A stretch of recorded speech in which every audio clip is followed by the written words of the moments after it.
First and foremost, I want to give all praises, honor, and glory to Yahweh, Bahasham, Yahweh Shai, Bahasham, Recha Kodash. Double honors to the elders and the apostles of Great Millstone, and peace and blessings to the elect. And today we're going to go into the book of Philemon, the first chapter. And before going into it, I have here, this is from the Bridgeway Bible commentary, just a bit of a background on Philemon.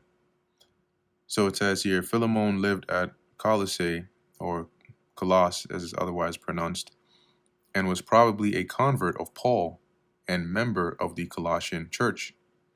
Onesimus, which was mentioned in Paul's letter in Colossians, the 4th chapter, he mentioned that he would send Onesimus, I believe, with Tychicus back to, see the state of the church over there.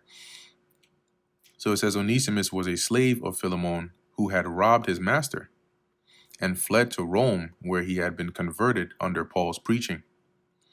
It is the only individual or private letter written by Paul and is written to tell Philemon of the conversion of Onesimus and to make a plea for him. Through the kindness shown Onesimus, we have revealed to us the great kindness of the apostle's heart.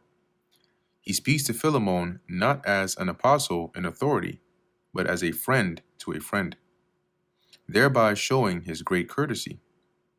The letter is of inestimable value as showing the power of the gospel to win and transform a poor slave and to soften the harsh relations between the different classes of ancient society. Yeah, because Philemon had, that was his slave, so he had authority over him, but through Yahweh Shai, there was a balance there. Yes, Onesimus would still have to serve Philemon, but there's a way in which you would treat your servant, knowing that that's your fellow brother in Yahweh Shai. So this is Philemon chapter 1, verse 1. Paul, a prisoner. Now keep in mind, Paul is at this point still in Rome, right, as a under house arrest, and he, as we call it, and he's writing these letters, right?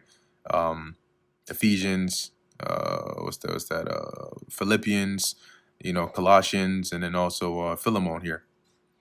So Paul, a prisoner of Yahweh Shai HaMashiach, and Timothy, our brother, on to Philemon. And that's interesting because, you have a prisoner of the Lord, right? In the sense of, you are subject, you're a servant, right? You're bound by Yahweh Shai to serve him, but also at the same time, he was a prisoner for the sake of Yahweh Shai. Okay, which is interesting because, in fact, let me just do a quick check here. This came to mind, but let's see if we take a look at Ephesians, the 1st chapter. Okay, so here he says an apostle. All right. Just curious over there. So it says here, on to Philemon, our dearly beloved and fellow laborer, because Philemon was a believer, and to our beloved Aphia and Archippus, our fellow soldier, and to the church in thy house. Grace to you and peace from God our Father and the Lord Yahweh Shai HaMashiach. So, based on verse 2, Philemon would have likely had a house or a gathering at a church or a gathering at his house. So Paul says here, I thank my God, making mention of thee always in my prayers, hearing of thy love and faith, which thou hast toward the Lord Yahweh Shai and toward all saints, that the communication of thy faith may may become effectual by the acknowledging of every good thing which is in you in Yahweh Shai HaMashiach. Let's go into that word communication. Sometimes it means to be partaker of, right? To fellowship, to share which one has in anything, participation, association, joint participation, So let's read this here in the NLT. And I am praying that you will put into action the generosity that comes from your faith as you understand and experience all the good things we have in Hamashiach. For we have great joy and consolation in thy love, because the bowels of the saints are refreshed by thee, brother. Bowels here, it's he's using it generally to refer to like the saints, right? But let's go into that word bowels. Because he's not now Paul is not like he's saying the lungs, right? The liver of the saints. But if today you would say like, yo, I saved his ass from the storm. You're not literally talking about or her ass. I saved her ass from the storm. She's lucky her ass got saved that day.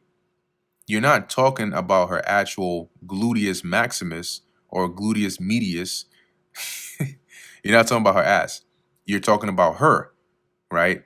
But it's a part of the figure of speech.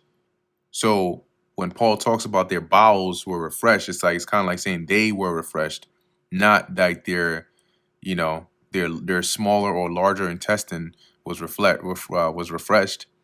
But he's just saying, we have great joy and comfort in your love, knowing how you have refreshed the saints.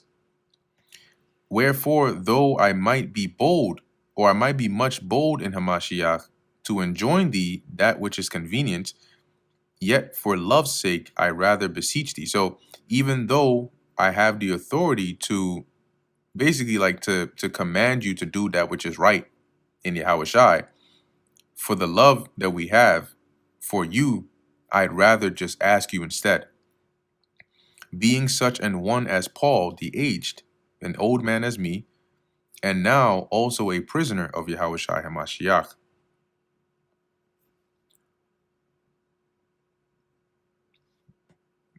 Okay, I'm gonna let this load up real quick. We're not gonna let it load up, okay?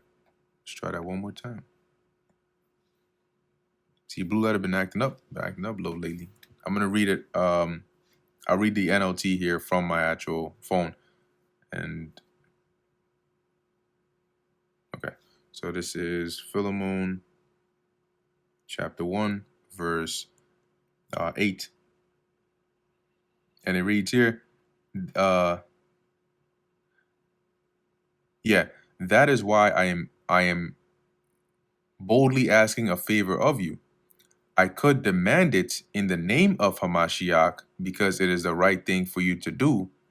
But, verse 9, but because of our love, I prefer simply to ask you. Consider this a request from me, Paul, an old man, and now also a prisoner for the sake of Yahushai HaMashiach. Verse 10, I beseech thee for my son Onesimus, whom I have begotten in my bonds. Using metaphorical speech here, Onesimus is not the actual child of Paul, but his son in the faith, meaning he taught Onesimus, taught him, converted him. So he's likened onto his spiritual son, whom he begot, right? Like he birthed into faith by teaching him while Paul was in his bonds, while he was, there hostage, or not hostage, but prisoner at Rome, which in time past was to thee unprofitable, but now profitable to thee and to me. So in the past, he was, he might have been unprofitable or useless to you, right? By, harming you and doing what he did and running away. But now, having been converted and being a brother and a fellow servant in the faith that we all share, he is profitable to me and also to you, whom I have sent again. Remember, Philemon is in Colossus. That's also where Onesimus is from. He was a servant, whom I have sent again. Thou therefore receive him, that is mine own bowels. Okay, that's verse 12. NLT, it says, I am sending him back to you, and with him comes my own heart. Verse 13, whom I would have retained with me, that in thy stead he might have ministered unto me in the bonds of the gospel.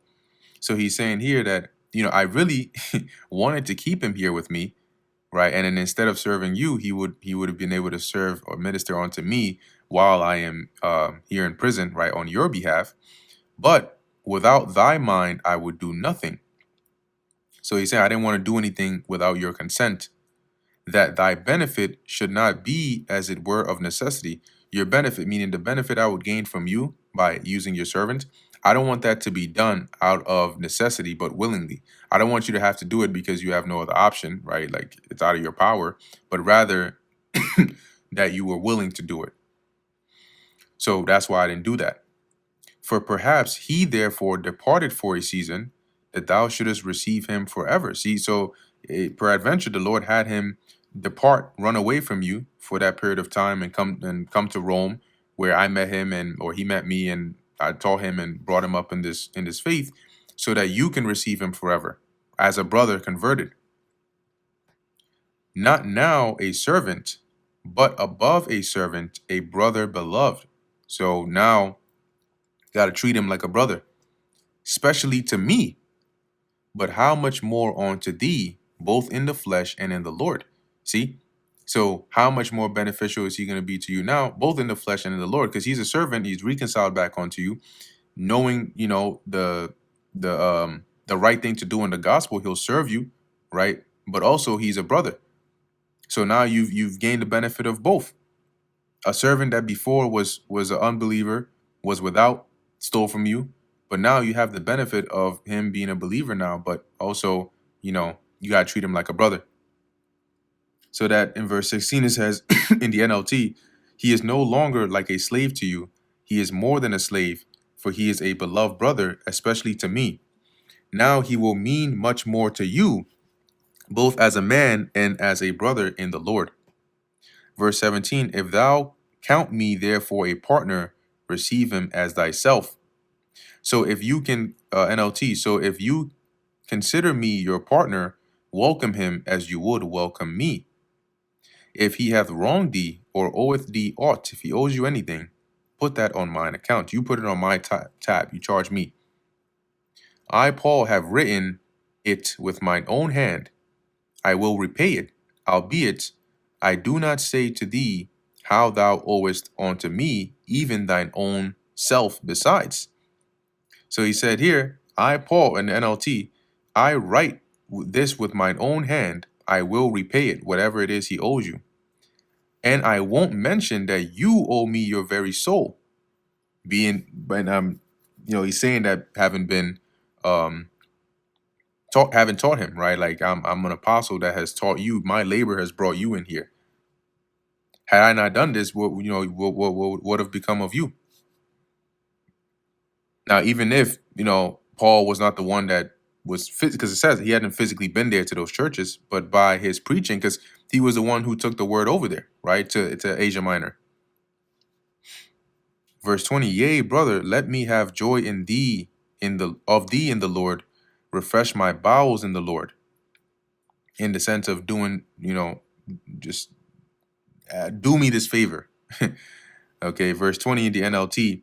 Yes, my brother, please do me this favor for the Lord's sake. Give me this encouragement in Hamashiach. Verse 21, having confidence in thy obedience, I wrote unto thee, knowing that thou wilt also do more than I say. So he's saying, I wrote to you this way because I already have confidence in your obedience, right? That you'll do this and then more. But withal, prepare me a lodging, for I trust that through your prayers I shall be given unto you. NLT, one more thing.